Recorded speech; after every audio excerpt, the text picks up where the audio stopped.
really happy to be here this morning and actually thought I'd start by sharing with you a story. About maybe 5 or 6 weeks ago, I was at a community event and the photographer came up to me and said, "I hear you work at Health Partners." I said, "Yeah, I do." And he said, "I want to tell you my recent experience." Now, this is a nice Health Partners story, but it really connects, I think, to the purpose that we all have in being here today. So he was saying he has, in addition to being a photographer as his job, he's the photographer for his son's high school ski team. So he was up at a ski area a little bit outside of the Twin Cities.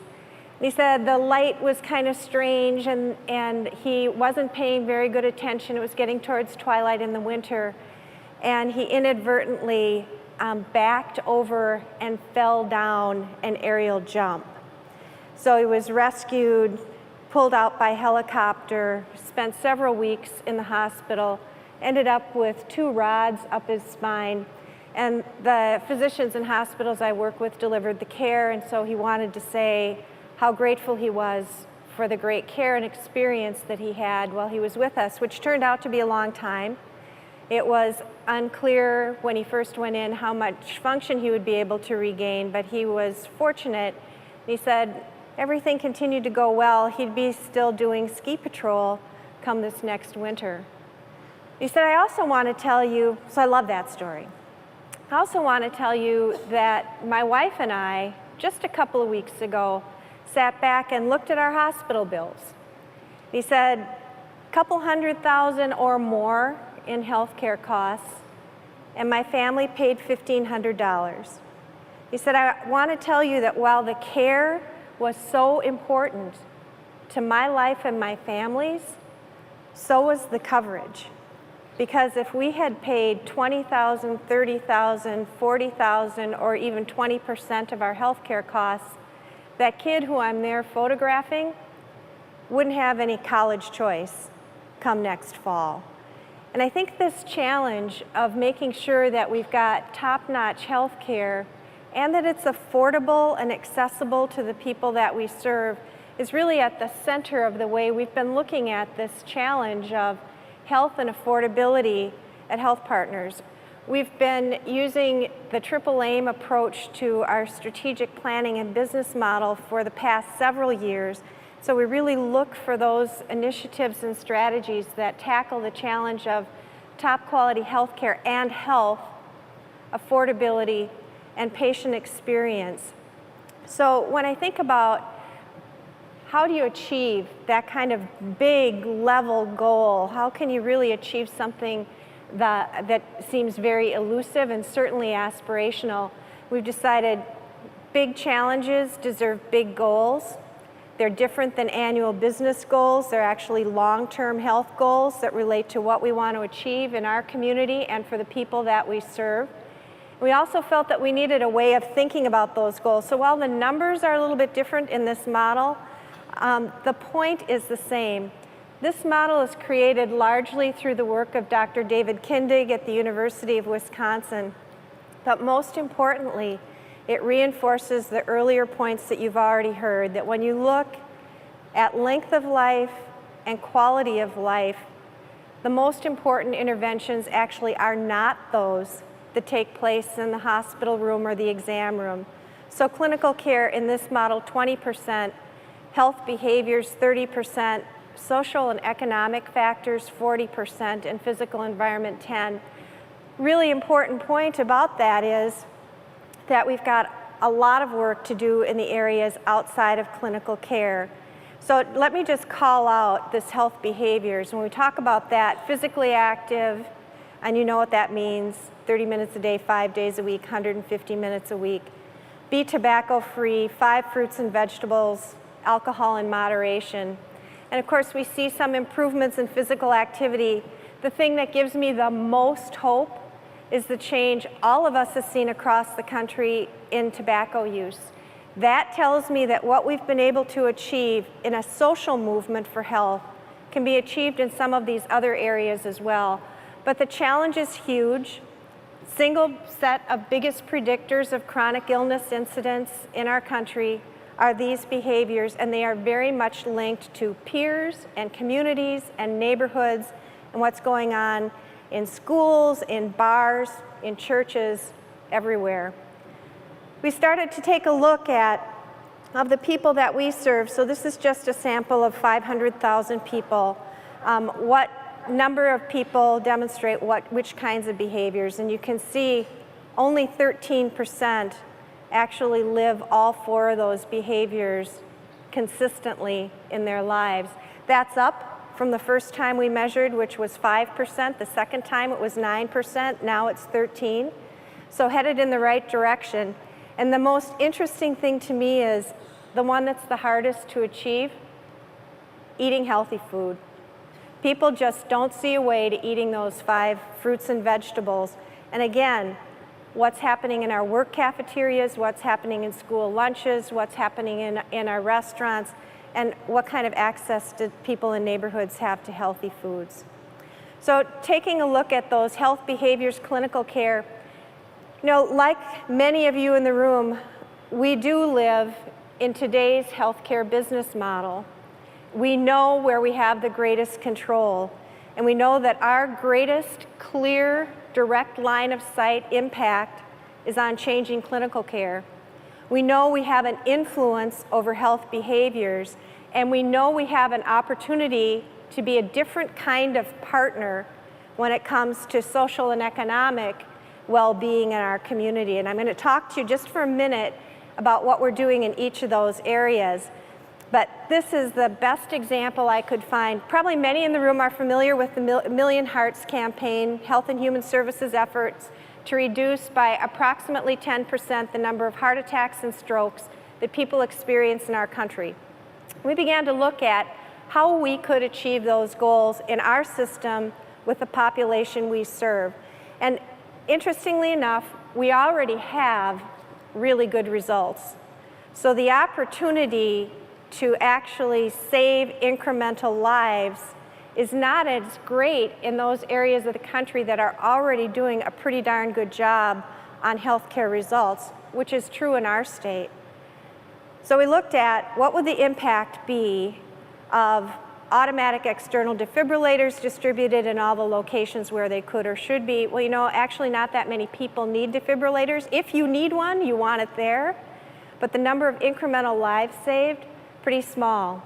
For us to get that Million Hearts lives, we need to see 132 events prevented per 1,000 adults.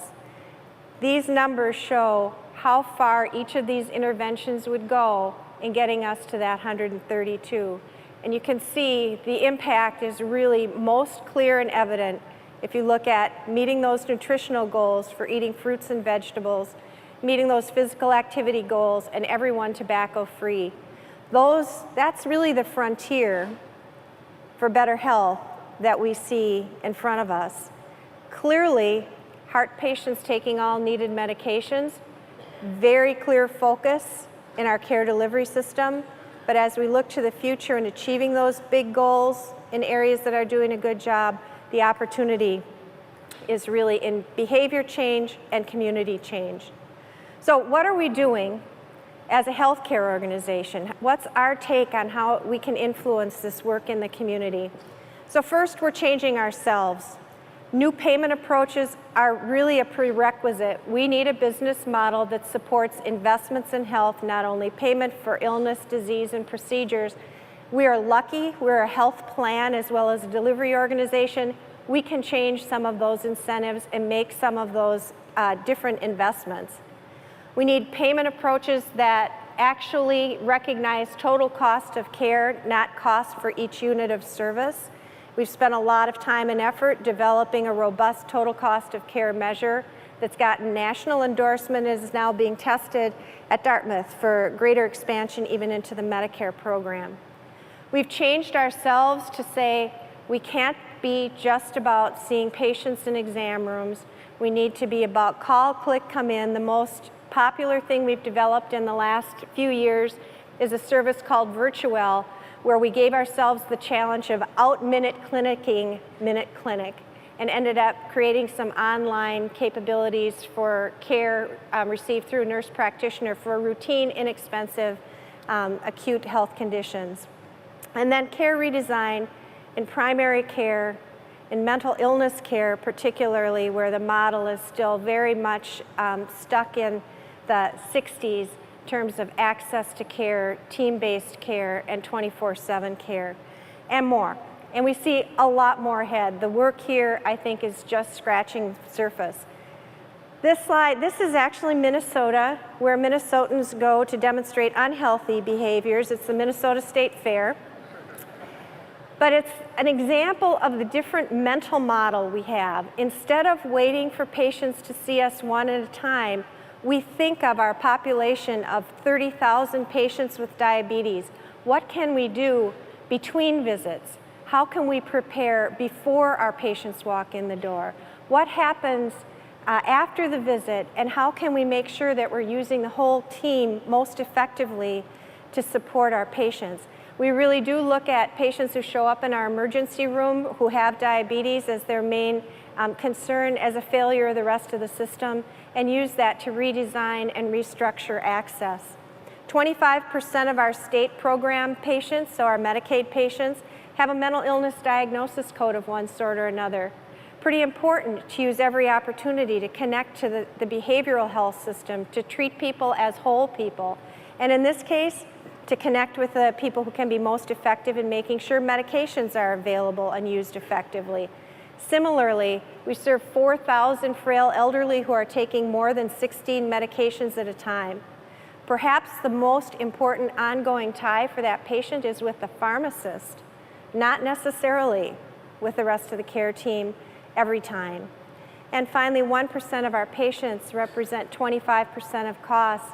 Wow, isn't it worth it to invest in a nurse coordinator who can really help support that patient through the healthcare system? So that's a little bit about how we're thinking of care redesign. Healthy behaviors, doing a lot in partnership.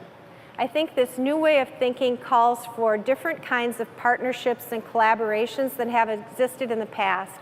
One of ours is with schools. We're working with 32 schools in a pilot with 3 school districts up in the metropolitan area, and the focus is on healthy eating.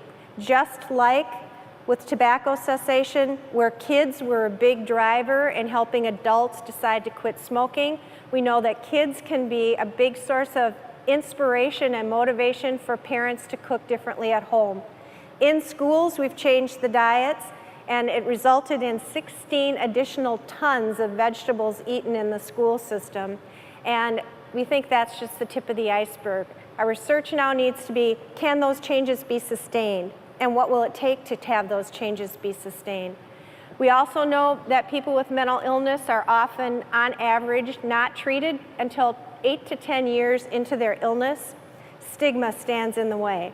So we're working with the National Alliance on Mental Illness on a campaign here where it still is all about access and willingness to recognize the challenge of an illness. Doing a lot of work with employers.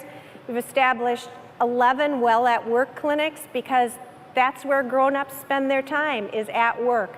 Not at doctor's offices, not in clinics, but at work. So what can the support system be in the workplace to help change health behaviors? And by the way, the most attractive feature of those well-at-work clinics is health coaching.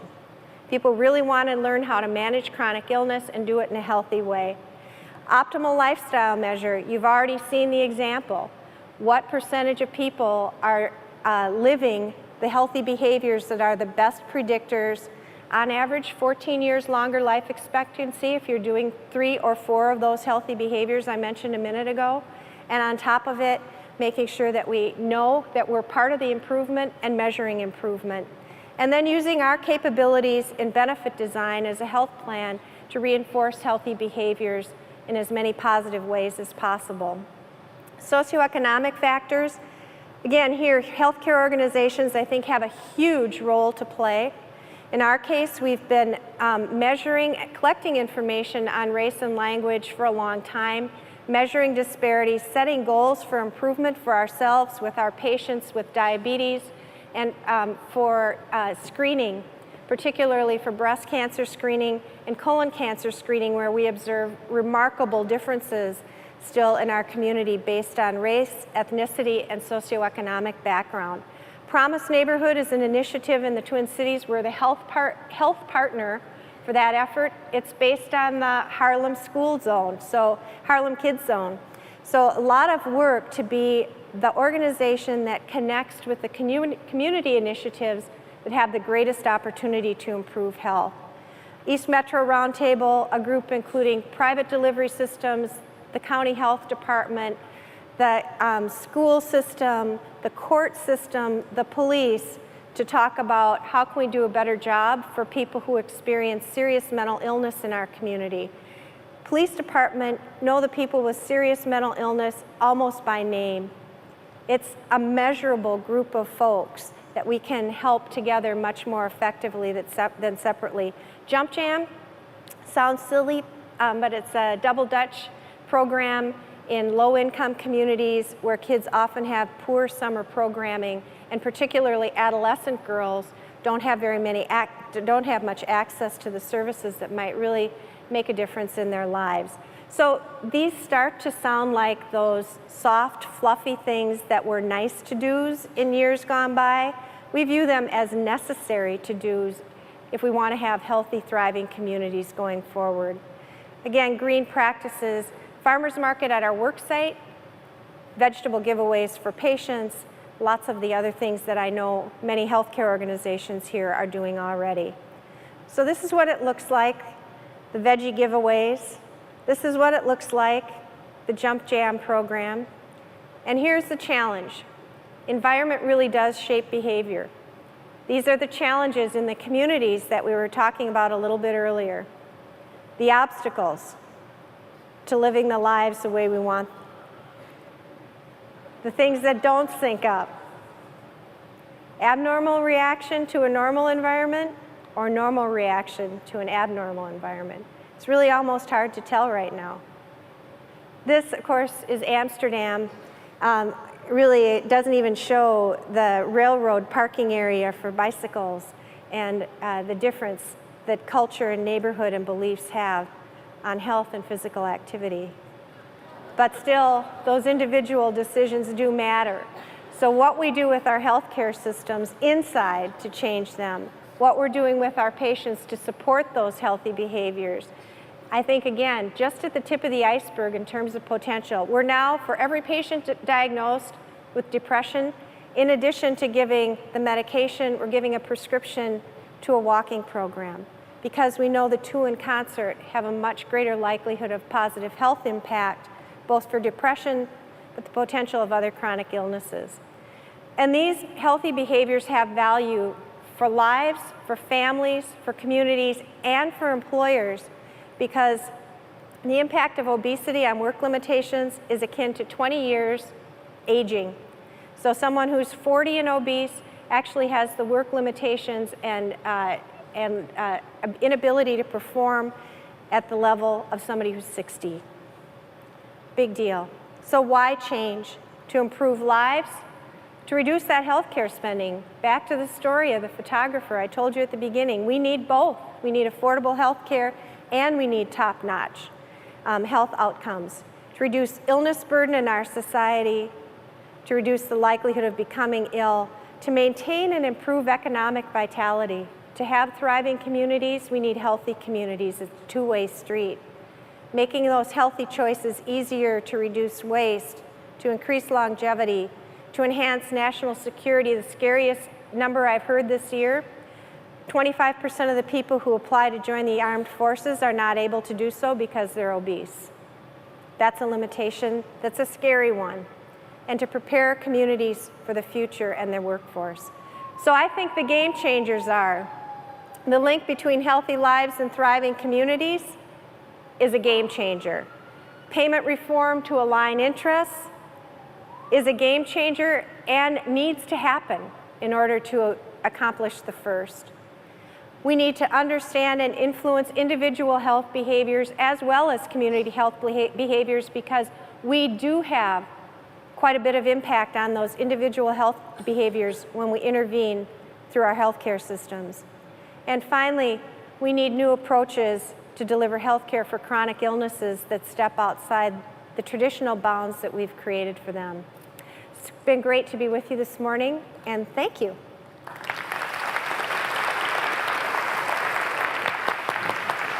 Hi. Great. Please Here, just sit on here for just a sec. Great. Have you ever actually eaten fried butter at the Minnesota State Fair? You know, I haven't fried cheese curds, though. Fried cheese curds. Yeah. You know, I would figure if you were a provider and you even just set up a camera at the fried butter place at the Minnesota, you could gauge premiums just on that basis. Yeah, you bet. Exactly. One thing, while we're talking, or those of you in the back who are standing, if you could raise your hands if there's a seat available at your table here in the front.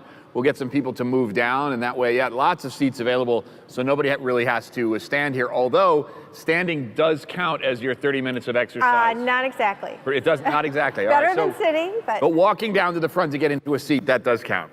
You mentioned something, and I think part of the challenge, I think, at a conference like this and in a field like healthcare is to prevent jargon from sort of overrunning the humanity. I was curious about a particular term that you used repeatedly, and I don't ask about this critically, but I really want to know more. Sure. What does it mean, incremental lives? Oh, so you're talking about how many people can we help to avoid a heart attack or a stroke. So that's what it means. And you mean incremental in the sense that they're close to the edge and so you can pull them back? Can you pull them back in the short run? Can you pull them back in the long run? So if you start out life eating healthy and you have a normal weight, in the long haul, you'll have that impact as well. But to think in terms of incremental lives versus the sort of core community which embraces certain healthcare values, you don't necessarily want to create a division between the core community and some group of outliers. Oh gosh, no. Think of it as additional. How many additional people can you help? I see. So tangible outcome, tangible Absolutely. results. That's right. That's right. Why does a state associated with fried butter have such success? Is it the choir thing?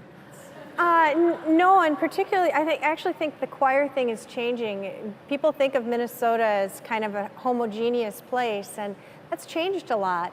So I think we have had a tradition of good public and private healthcare systems. I think our results in this state reflect good access to healthcare. Some of the recent publicity will say more affordable health care, so good access, more affordability, pretty top quality, and a pretty long-standing commitment to prevention. If you look at Minnesota, there's kind of always been that tradition of let's try to get upstream from illness, not wait till a crisis happens. Is that community approach threatened by the influx, and this is a big political issue in southern Minnesota, the big influx of immigrants, particularly in counties in this part of the state that feel overwhelmed by healthcare burdens that are not reimbursed by the federal government on an immigration policy that really leaves it to the states to deal with some of these unmet needs, and it divides people? Yeah, I think that is part of the challenge that we face in the state is we have many new Americans, undocumented citizens here. It's true in the Minneapolis area as well as in the rural communities.